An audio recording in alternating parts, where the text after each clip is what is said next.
اللي في الصورة ده اسمه شادي.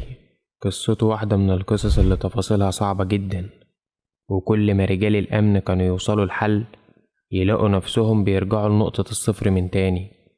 لكن بعد ما ربطوا كل الخيوط ببعض كانت المفاجأة للكل، واللي ارتكب الجريمة دي يا إما ذكي جدا يا إما جت معاه بالحظ. واحدة من أهم ملفات البحث الجنائي، موقف العاشر.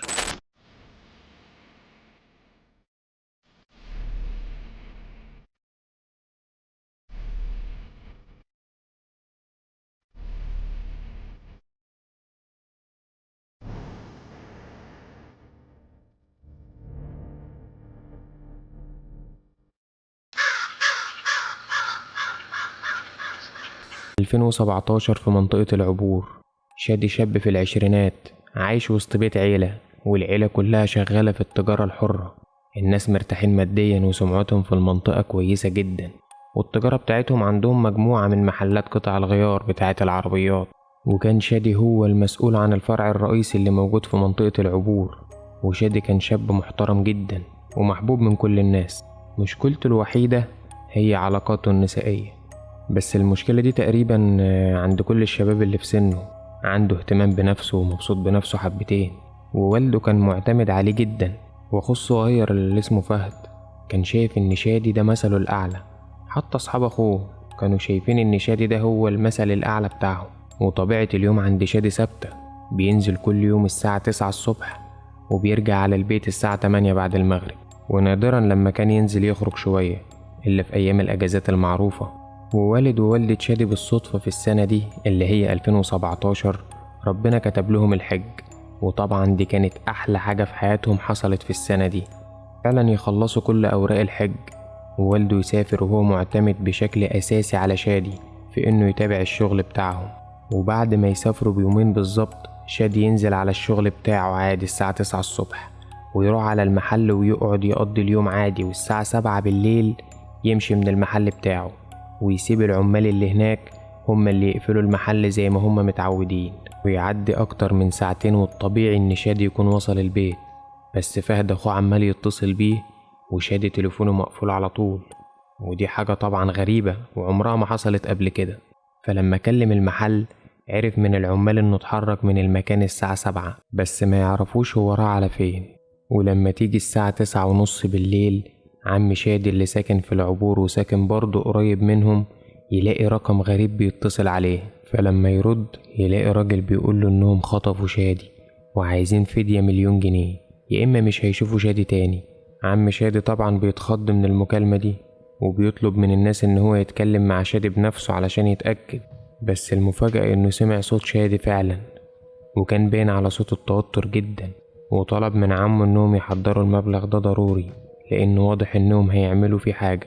بس عمه لاحظ حاجة، إن شادي لسه هيقوله على معلومة، وفجأة سمع صوت ضربة وبعد كده التليفون اتقفل.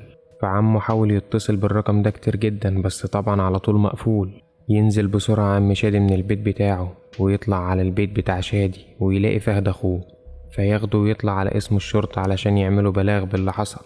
والطبيعي في البلاغات اللي زي دي اللي هي الاختطاف رجال الأمن بتتحرك بسرعة، فياخدوا رقم التليفون اللي اتصل عليه عم شادي، بس يلاقوا ان الرقم ده مش متسجل باسم اي حد. الرقم لسه جديد ودي اول مكالمة تتعمل منه.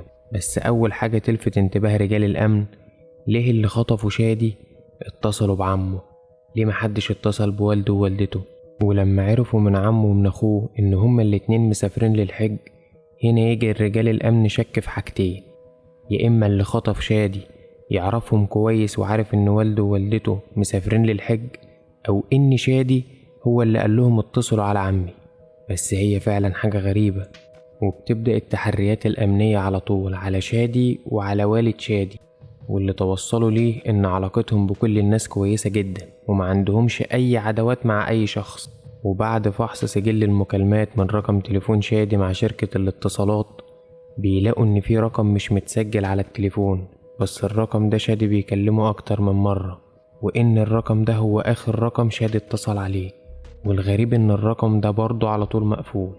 فيبعت رجال الأمن الرقمين اللي عندهم، الرقم اللي اتصل بعم شادي والرقم اللي موجود على سجل المكالمات بتاع شادي، علشان يعرفوا مين أصحاب الخطوط دي، وفي نفس الوقت يعرفوا تتبع أرقام التليفونات دي من خلال أبراج شبكات التليفونات.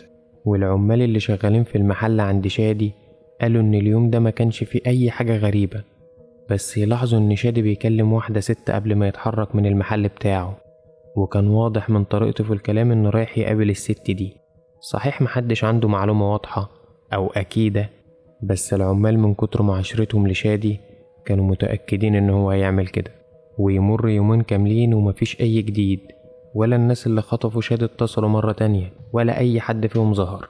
بس المفاجأة إن والد ووالدة شادي أول ما رجعوا من السفر، والدة شادي تتفاجئ إن جايلها تليفون من رقم غريب، فلما ترد تلاقي الناس اللي خاطفين ابنها بيقولوا لها تحضر مبلغ ب1,000,000 جنيه وادولها مهلة 10 أيام. وبرضه نفس الفكرة، أول ما يقفلوا الخط التليفون يتقفل على طول.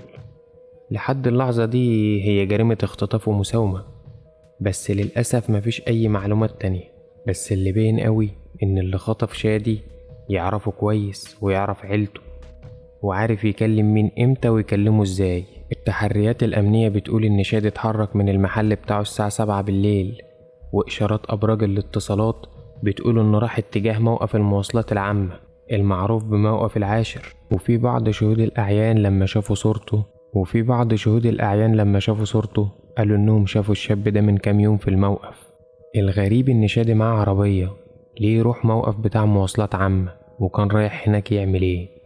بيمر 10 أيام كاملين ومفيش أي جديد، والحياة في بيت شادي شبه متوقفة تماما. وخلال ال10 أيام دول تليفون شادي مقفول، والرقم اللي كلم عمه وكلم والدته كمان مقفول، والرقم اللي شادي اتصل عليه برضه مقفول. ومفيش أي معلومة جديدة غير معلومة واحدة مؤكدة وأكتر من حد أكد عليها. قالوا إن في بنت جديدة ظهرت في حياة شادي قبل الاختطاف بكام يوم، بس المشكلة إن البنت دي مفيش ولا حد يعرف عنها أي حاجة. ويمر يومين كمان على الاختطاف، يعني كده إجمالي عدد الأيام 12 يوم. وآخر مرة الناس اللي خطفوه اتصلوا بوالدته كان من 4 أيام، وآخر طلب إنهم يحضروا 1,000,000 جنيه وادولهم مهلة لمدة 10 أيام.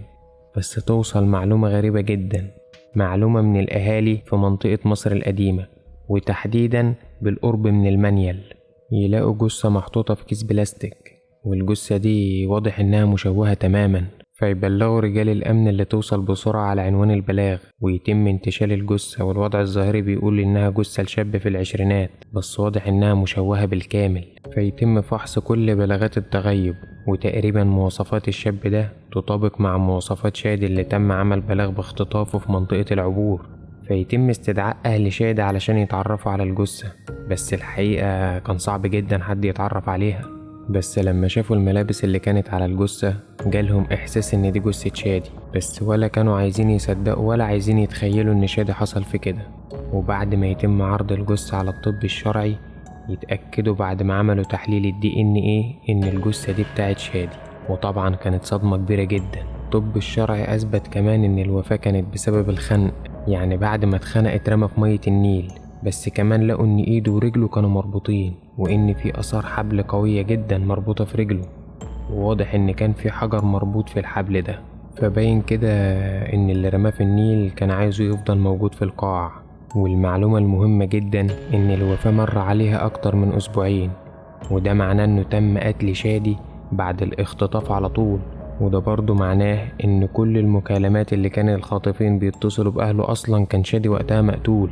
إيه اللغز الغريب ده؟ اللي خطفه يعمل فيه كده ليه؟ طلب مبلغ وأهل شادي ما اعترضوش، ده غير كمان إنهم ادولهم مهلة 10 أيام، والمهلة دي أهل شادي وافقوا عليها. فواضح إن اللي عمل كده شادي يعرفه كويس، ولما شافه قرر إنه يخلص منه ويبدأ لغز الجريمة يتعقد أكتر من الأول. ورجال الأمن هنا قدام جريمة قتل مش جريمة اختطاف، فلازم التحرك يبقى بسرعة وحق شادي لازم يرجع. والمعلومة المهمة اللي وصلها رجال البحث الجنائي إن سرعة جريان مجرى النيل أكدت إن الجثة دي تم إلقائها في منطقة المنيب أو منطقة المعادي، وده بعد سرعة جريان مية النيل وبعد تحديد وقت الوفاة. ويمر 5 أيام كاملين وبرضه لسه الوضع زي ما هو. بس رجال البحث الجنائي يبدأوا في عمل خطة مختلفة تماما، حاطين فيها كل الاحتمالات والسيناريوهات المتوقعة، لحد ما توصل إشارة أمنية مهمة جدا إن تليفون شادي اتفتح في منطقة دار السلام. ولما تم تحديد المكان بالظبط عرفوا إن محل البيع التليفونات. فبتتحرك قوة من رجال الأمن وبيتم القبض على صاحب المحل واللي اسمه محمد، وسمعته كويسة جدا وصعب يشتغل في التليفونات المسروقة. وفعلا لما يوصل رجال الأمن عند المحل ويقبضوا على محمد يلاقوا فعلا تليفون شادي موجود، بس يكتشفوا حاجة غريبة، إن محمد اشترى التليفون ده من واحد اسمه كرم. وكرم ده ساكن في البساتين وعنده 41 سنة وشغال ميكانيكي. وكرم لما جابله التليفون قاله إنه للأسف مش معاه الكرتونة بتاعته. فمحمد طلب منه صورة البطاقة، وعملية البيع تمت من 3 أيام بالظبط. فبتتحرك مجموعة من رجال الأمن وبيروحوا يقبضوا على كرم. وأول ما يشوف رجال الأمن ما بينكرش أي حاجة، ويقول لهم إن فعلا باع التليفون ده لمحمد، بس هو كذب عليه في حاجة صغيرة. التليفون ده مش بتاعه ولا حاجة، وهو راجع من شغله نزل من المواصلات العامة في منطقة المنيب، وساعتها لقى التليفون ده مرمي على الأرض. فخد التليفون وخافوا إنه يفتحه لحسن صاحبه يتصل بيه ويضطر يرجع له التليفون ده. وبعدها استنى كام يوم وراح لمحمد باع له التليفون. هو كذب عليه لما قال له الكرتونة ضايعة، الحقيقة إنه لقى التليفون مرمي في الأرض عادي. وبعد التحقيق مع كرم اتأكد رجال الأمن إنه فعلا ملوش علاقة بالجريمة دي خالص. بس أهم معلومة إن كرم لقى التليفون في منطقة المنيب، ودي نفس المنطقة اللي رجال المعمل الجنائي قالوا إنه غالبا الجثة اترمت من هناك. ويعدي 3 أيام كاملين ومفيش أي معلومة جديدة، وحتى الناس اللي خطفوا شادي المفروض محدش فيهم اتصل ولا بوالدته ولا بعمه. وهنا رجال الأمن شكوا إنه اللي عمل كده قريب جدا من البيت وعارف التطورات اللي حصلت، وعلشان كده ما اتصلش بيهم تاني. لحد ما توصل أهم معلومة، إن رقم التليفون اللي شادي اتصل بيه آخر مرة اتفتح واتعمل منه مكالمة واتقفل تاني. ولما رجال الأمن قدروا يحددوا مكان التليفون بالظبط عرفوا إنه موجود في العبور، وتحديدا في محل بيع ملابس موجود هناك. وطبعا مع تطور أجهزة البحث عند رجال الأمن قدروا يحددوا المكان بالظبط. فيوصل رجال الأمن للمحل ده، وأول ما يدخلوا يلاقوا بنت عندها 22 سنة واسمها أسماء، وشغالة في المحل ده بياعة. وأول ما شافت رجال الأمن كان باين عليها التوتر جدا، فواضح قوي إن هي دي البنت اللي شادي اتعرف عليها قبل الاختطاف. وأخيرا أول خيط في القضية دي. وأسماء قالت في التحقيقات إن هي ملهاش دعوة بأي حاجة. قالت إن في واحد اسمه إسلام عنده 26 سنة وشغال سواق ميكروباص في موقف العاشر، طلب منها تتعرف على شادي في التليفون وتقول له إنها معجبة بيه وتحاول تخليه يجي علشان يقابلها، وده لأن شادي واخد منه فلوس ومش عايز يرجعها، وإن أسماء هتاخد منه مبلغ مالي مقابل إنها تعمل كده. فيتم إرسال قوة أمنية على موقف العاشر علشان يقبضوا على إسلام. والحقيقة إنه اتخض جدا لما عرف إن رجال الأمن وصلوله. ولما اتقبض عليه قال لرجال الشرطة إن هو فعلا اللي طلب من أسماء تستدرك شادي لحد موقف العاشر، وهم هيتصرفوا بعد كده. والسؤال هنا، هم مين وليه عمل كده وإيه الخطة بتاعته بالظبط؟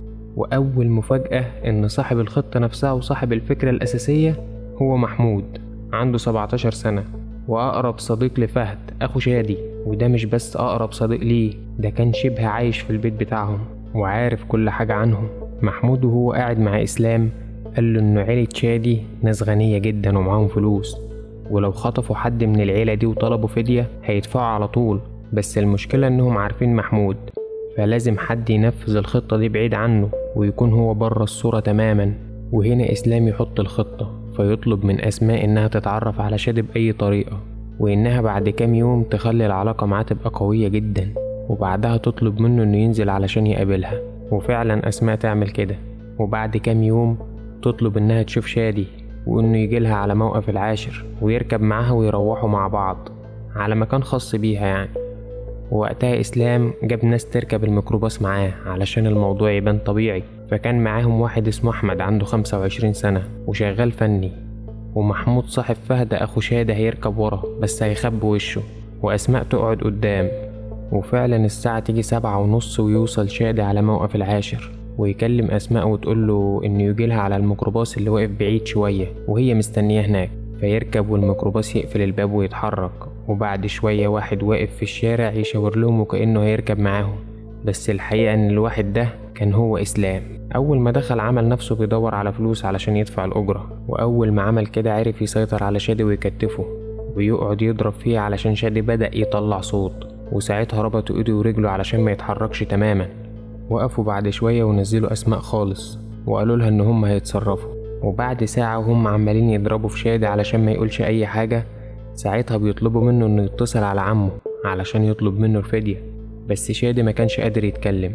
فاتصلوا هم بعمه وقالوا له على كل اللي هم عايزينه. ولما عمه طلب إنه يسمع صوت شادي ادوله شادي، بس وقتها كان شادي هيقول له إن الحقيقة إن اللي خطفه هو محمود. وساعتها ما كانوش عارفين يعملوا إيه، لأن شادي عارف إن اللي عمل الخطة دي هو محمود، وكده كده هيبلغ عنهم.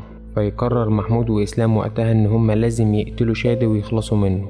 فعلا يعملوا كده ويخنقوه، وبعدها يوصلوا لحد منطقة المنيب ويلبسوه كيس بلاستيك ويربطوا ايده ورجله تاني، ويربطوا رجله بحبل قوي جدا ويحطوا فيه حجر، وبعد كده يرموه في النيل. واتفقوا كمان ان تفضل مهمة محمود زي ما هي، يبلغهم بكل التفاصيل اول باول، وإن إسلام يتصل بيهم يطلب الفدية برضه كأن شادي لسه عايش. وأول ما محمود ما عرف إنهم لقوا الجثة في منطقة المنيل، طلب من إسلام إنه ما يتصلش بيهم خالص وكلهم يقفلوا التليفونات تماما، عايزين بس نركز إن محمود ده عنده 17 سنة وإنه صديق فهد وصديق العيلة بشكل عام. وطبعا بعد ما أهل شادي عرفوا إن محمود هو اللي عمل كل ده بيتصدموا ومش مصدقين اللي حصل. ده شخص كان عايش معاهم وبياكل معاهم من نفس الطبق، ويتم تقديمهم كلهم للمحاكمة علشان العدل يطبق عليهم وحق شادي يرجع. المهم إننا قدام قضية صعبة جدا، شخص تدخله بيتك بكل أمان ويعرف عنك كل حاجة، وفي الآخر هو اللي يعمل كده. ربنا يرحم شادي، وبنقولها للمرة المليون، صاحبك على القهوة ولا يعرف تفاصيلك ولا يعرف أسرار حياتك، والبيت له حرمة محدش يدخله مهما كان. اوعى تتعامل مع حد بالسن، محمود ده عنده 17 سنة وفكر في الجريمة دي بالشكل ده. والسلام عليكم ورحمة الله وبركاته.